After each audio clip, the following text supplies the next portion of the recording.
नमस्कार दोस्तों, स्वागत है आप सभी का आपके अपने चैनल कॉम्प्लेक्स वार स्टडी हब पे। आज हम पुलिस कांस्टेबल परीक्षा के लिए हिंदी विषय के अत्यंत महत्वपूर्ण एमसीक्यू प्रश्नों की शानदार प्रैक्टिस करने वाले हैं। दोस्तों, हिंदी एक ऐसा विषय है जिसमें थोड़ी सी सही तैयारी आपको परीक्षा में अच्छे अंक दिला सकती है। इसलिए आज की इस क्लास में हम परीक्षा में बार बार पूछे जाने वाले महत्वपूर्ण प्रश्नों को विस्तार से समझेंगे, उनके सही उत्तर जानेंगे और साथ ही उन प्रश्नों को हल करने की रणनीति भी सीखेंगे। यदि आप यूपी पुलिस कांस्टेबल 2026 में चयन का सपना देख रहे हैं तो इस क्लास को शुरू से अंत तक जरूर देखें, क्योंकि हर प्रश्न आपकी परीक्षा के लिए बेहद महत्वपूर्ण है। वीडियो पसंद आए तो लाइक शेयर, चैनल को सब्सक्राइब करें और अपने दोस्तों के साथ शेयर करना बिल्कुल भी ना भूलें। तो चलिए दोस्तों, बिना समय गवाए हुए हम लोग शुरू करते हैं आज का महत्वपूर्ण प्रैक्टिस सेशन।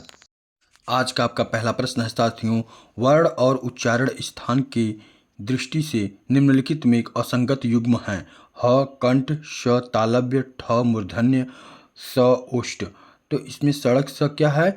ओष्ठ नहीं बल्कि दंतव्य है, इसीलिए डी ऑप्शन क्या हो जाएगा? सही हो जाएगा। नेक्स्ट, निम्नलिखित विराम चिन्ह में से कौन सा विवरण चिन्ह है? विवरण चिन्ह की आपकी पहचान करनी है और आपको चिन्हों से एक क्वेश्चन आपको देखने को एग्जाम में मिल सकता है। तो इसका सही ऑप्शन हो जाएगा ऑप्शन नंबर ए। नेक्स्ट, निम्नलिखित में से शुद्ध शब्द है। शुद्ध शब्द कैसा शब्द? शुद्ध शब्द आपको छांटना है जिजीविषा का। ठीक है, तो जिजीविषा का शुद्ध शब्द क्या होगा? आपके चार ऑप्शन है, इसका सही ऑप्शन हो जाएगा ऑप्शन नंबर डी। क्या हो जाएगा? Option number D. और बाकी शेष क्या हो जाएंगे? गलत हो जाएंगे। नेक्स्ट, इनमें से समूहवाचक संज्ञा कौन सी है? समूहवाचक संज्ञा कौन सी है? राम, हिमालय, अनाज, सेना। तो ये सेना क्या है? समूहवाचक है, क्योंकि सेना में बहुत सारी जनता रहती है, बहुत सारे आर्मी, इंडियन आर्मी के लोग होते हैं, इसलिए सेना क्या आ गया? आपका समूहवाचक संज्ञा हो गया। नेक्स्ट, निम्नलिखित में से कौन निजवाचक सर्वनाम नहीं है? निजवाचक सर्वनाम नहीं है। तो निजवाचक सर्वनाम निज, हम, आप, खुद। तो इसमें निजवाचक संज्ञा आपको बताना है, तो इसका सही ऑप्शन हो जाएगा ऑप्शन नंबर बी, हम। हम क्या है? निजवाचक सर्वनाम नहीं है, क्योंकि हम क्या है? उत्तम पुरुष का सर्वनाम है। क्या है? उत्तम पुरुष का सर्वनाम है। नेक्स्ट, उत्कर्ष। उत्कर्ष एक कुशाग्र विद्यार्थी है। यहाँ कुशाग्र कौन सा विशेषण है? परिणाम बोधक है, सार्वनामिक है, संख्यावाचक है या फिर गुणवाचक है? उत्कर्ष एक कुशाग्र विद्यार्थी है, यहाँ कुशाग्र कौन सा विशेषण है आपको ये बताना है।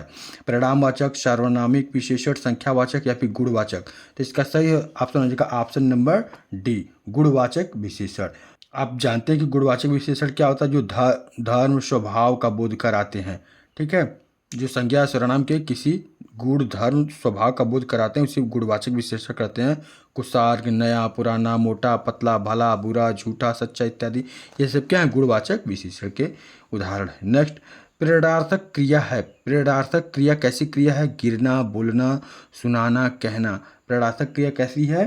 तो इसका सही ऑप्शन हो जाएगा ऑप्शन नंबर सी, सुनाना। क्या है? सुनाना। क्या है? सुनाना। जब कर्ता किसी कार्य को स्वयं न करके किसी दूसरे को कार्य करने की प्रेरणा दे तो उस क्रिया को प्रेरणार्थक क्रिया कहते हैं। इस प्रकार की क्रिया अकर्मक और सकर्मक दोनों प्रकार की क्रियाओं से बनती हैं। नेक्स्ट, परीक्षा के दिनों में छात्र दिन रात पढ़ते हैं। इस वाक्य में दिन रात किस प्रकार का क्रिया विशेषण है?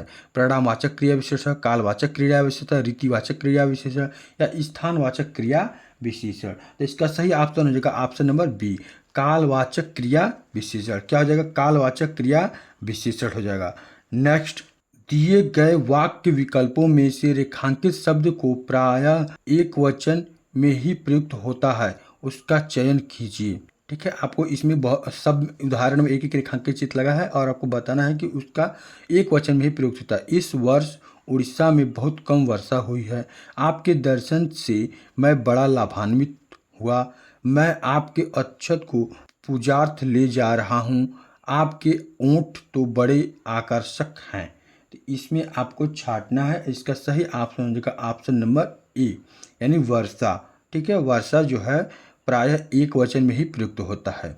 नेक्स्ट, निम्नलिखित वाक्य में से अपूर्ण भूतकाल की पहचान कीजिए। अपूर्ण भूतकाल मतलब पूरी बात नहीं कही गई हो।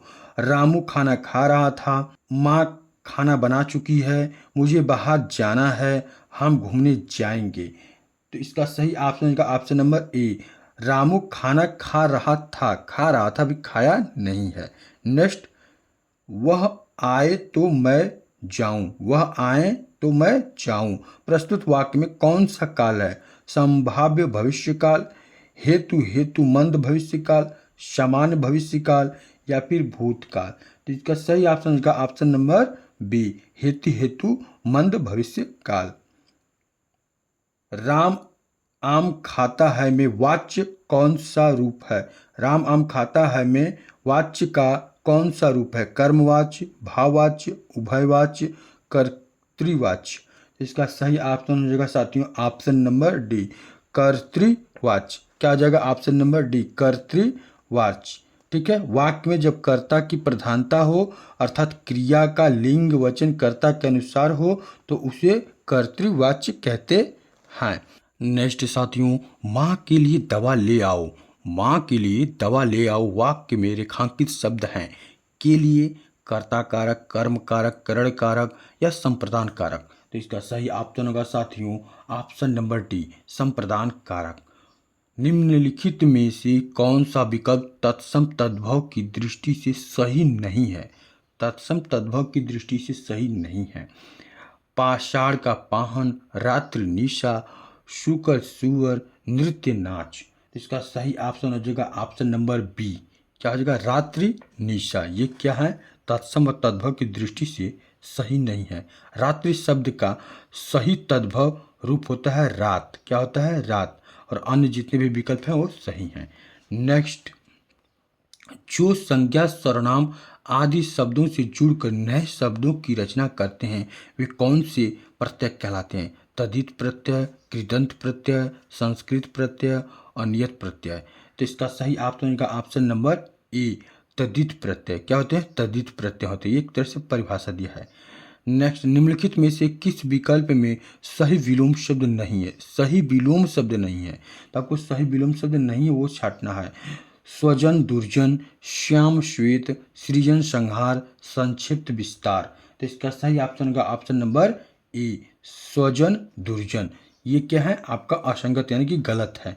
स्वजन का क्या होगा विलोम? परिजन होगा। क्या होगा? परिजन। इनमें से कौन सा शब्द शत्रु का पर्यायवाची है? अरि, कुमारगी, कुपात्र, सारंग। तो इसका सही ऑप्शन हो जाएगा ऑप्शन नंबर ए, अरि। अरि क्या है? शत्रु का पर्यायवाची है। शत्रु के अन्य पर्यायवाची रिपु, दुश्मन, बैरी, अमित्र, प्रतिपक्षी, विपक्षी एवं अराती, ये सब क्या है? अरि के और अन्य पर्यायवाची हैं। नेक्स्ट, कोयल का सही पर्यायवाची है। कोयल का पीक, काक, सारंग, उरग। तो कोयल का आपको सही पर्यायवाची बताना है। कोयल का सही पर्यायवाची हो जाएगा पीक। क्या हो जाएगा? पीक। ऑप्शन नंबर ए आपका सही है। पीक, कोकिला, काकपाली, बसंत दूत, सारिका, वन प्रिया, ये सब क्या है? कोयल के पर्यायवाची हैं। काक मतलब होता है कौवा, वायस, काग, पीसून, करठ, ये सब क्या है? कौवा के पर्यायवाची हैं, काक के पर्यायवाची। सारंग मतलब हिरण, मृग, हरिण, कुरंग, ये सब क्या है? सारंग के पर्यायवाची हैं। इनमें से कौन सा शब्द खग शब्द का अर्थ नहीं है? खग शब्द का अर्थ नहीं है। द्विज, पक्षी, पखीरू, मृदुल। तो इसका सही ऑप्शन होगा ऑप्शन नंबर सी, मृदुल। मृदुल क्या है? खग शब्द का अर्थ नहीं है। ठीक है, मृदुल। मृदुल का अर्थ होता है क्या जानते हैं? कोमल। क्या होता है? कोमल। नेक्स्ट, अज्ञेय शब्द के लिए एक वाक्यांश है। जिसे देखा न जा सके, जिसे जाना न जा सके, जिसे रोका न जा सके, जिसे सुना न जा सके। इसका सही ऑप्शन होगा ऑप्शन नंबर बी, जिसे जाना न जा सके उसे क्या कहेंगे? अज्ञेय कहेंगे। ठीक है, जिसे देखा न जा सके उसे क्या कहेंगे? अदृश्य कहेंगे। जिसे सुना न जा सके उसे क्या कहेंगे? अश्रव्य कहेंगे। जिसे रोका न जा सके उसे क्या कहेंगे? अनिवार्य कहेंगे। नेक्स्ट, जिसे जीता न जा सके वाक्य के लिए एक शब्द कौन सा होगा? जिसे जीता न जा सके, अज्ञेय, अनंत, अजेय, अगाध्य। तो इसका सही ऑप्शन हो जाएगा क्या? अजेय। क्या हो जाएगा? अजेय। ऑप्शन नंबर सी, जिसे जीता न जा सके उसे अजेय कहेंगे। आज जिसका अंत न हो उसे अनंत कहेंगे। जो गाया न जा सके उसे कहेंगे अज्ञेय कहेंगे।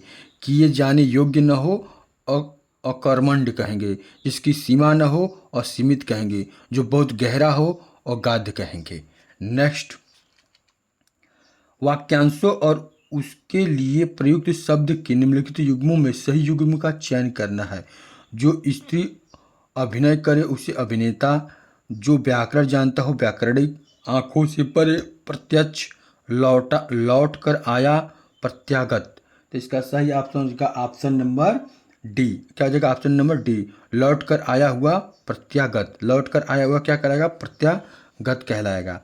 यानी कि हम कह सकते हैं जो स्त्री अभिनय करे उसे अभिनेत्री कहते हैं, जो व्याकरण जानता हो व्याकरण कहते हैं, आंखों से परे परोक्ष या अप्रत्यक्ष कहेंगे, आंखों के सामने वाले को प्रत्यक्ष कहेंगे। नेक्स्ट, अत्यधिक में कौन सी संधि है? गुण संधि, वृद्धि संधि, यण संधि, अयादि संधि। तो आपको अत्यधिक में कौन सी संधि है ये छांटना है। तो इसका सही ऑप्शन हो जाएगा ऑप्शन नंबर सी, यण संधि। क्या हो जाएगा? यण संधि। नेक्स्ट, परोधी का संधि विच्छेद है। पयः धन धी, पयः धन दधी, पयः धन उदधी, पयः धन दधी। तो इसका सही ऑप्शन होगा option number A. Option number A. Next, निम्नलिखित में से कौन सा समास का नाम सही है? समास का नाम सही है, इसमें कौन सा? सज्जन क्या अव्ययी भाव समास है? अष्टाध्यायी क्या द्वंद्व समास है? यथामति कर्मधारय समास है? शरणागत तत्पुरुष समास है? तो इसका सही ऑप्शन हो जाएगा ऑप्शन नंबर डी। ठीक है, शरणागत क्या है? तत्पुरुष समास है। शरणागत क्या है साथियों? तत्पुरुष समास है। ठीक है, जो यानी कि शरण में आया हुआ, यहाँ पे चिन्हों का लोप होता है, वहाँ पे तत्पुरुष समास होता है। चलिए नेक्स्ट, जिस वाक्य में साधारण और मिश्रित का मेल संयोजक अवयवों द्वारा होता है उसे कहते हैं मिश्रित वाक्य, संयुक्त वाक्य, सरल वाक्य, प्रश्नवाचक वाक्य। तो इसका सही ऑप्शन हो जाएगा साथियों ऑप्शन नंबर बी। जिस वाक्य में साधारण और मिश्रित वाक्य का मेल संयोग अवयवों द्वारा होता है उसे संयुक्त वाक्य कहते हैं। नेक्स्ट, लिंग की दृष्टि से शुद्ध वाक्य कौन सा है? लिंग की दृष्टि से शुद्ध वाक्य कौन सा है? मेरा पुस्तक अच्छा है, आपकी नाक कट गई है, आपका नाक कट गया है, गुलाब की रंग लाल है। तो इसका सही ऑप्शन होगा साथियों ऑप्शन नंबर बी। क्या होगा? Option number B. ठीक है, लिंग की दृष्टि से शुद्ध वाक्य है आपकी नाक कट गई है, जबकि मेरा पुस्तक अच्छा है का शुद्ध रूप है मेरी पुस्तक अच्छी है। नेक्स्ट, फूले कांस सकल मई छाई, जनु वर्षा ऋतु प्रकट बूढ़ाई। इस पंक्ति में कौन सा अलंकार है? यमक अलंकार, रूपक अलंकार, प्रत्यक्ष अलंकार या फिर श्लेष अलंकार। तो इसका सही ऑप्शन हो जाएगा साथियों ऑप्शन नंबर सी। क्या हो जाएगा? ऑप्शन नंबर सी, उत्प्रेक्षा अलंकार। क्या हो जाएगा? उत्प्रेक्षा अलंकार। नेक्स्ट, शांत रस का स्थायी भाव क्या होता है? शांत रस का स्थायी भाव क्या होता है आपको यह बताना है। शांत रस का आपका ऑप्शन है निर्वेद, भय, शोक, रीति। तो शांत रस का स्थायी भाव क्या होगा साथियों? ऑप्शन नंबर ए, निर्वेद। क्या होगा? निर्वेद। नेक्स्ट, हास्य रस का स्थायी भाव क्या होगा? निर्वेद, रति, शोक, हास्य। तो इसका सही ऑप्शन होगा option number D. Option number D, हास्य होगा। कैसा लगा साथियों आज का सेशन? कमेंट करके हमें जरूर बताएं और आपने कितना स्कोर किया है ये भी कमेंट करना ना भूलिएगा। तो चलिए नेक्स्ट वीडियो में मिलते हैं एक नए मॉडल पेपर के साथ। तब तक के लिए आप सभी को राधे राधे, जय श्री कृष्णा, जय हिंद।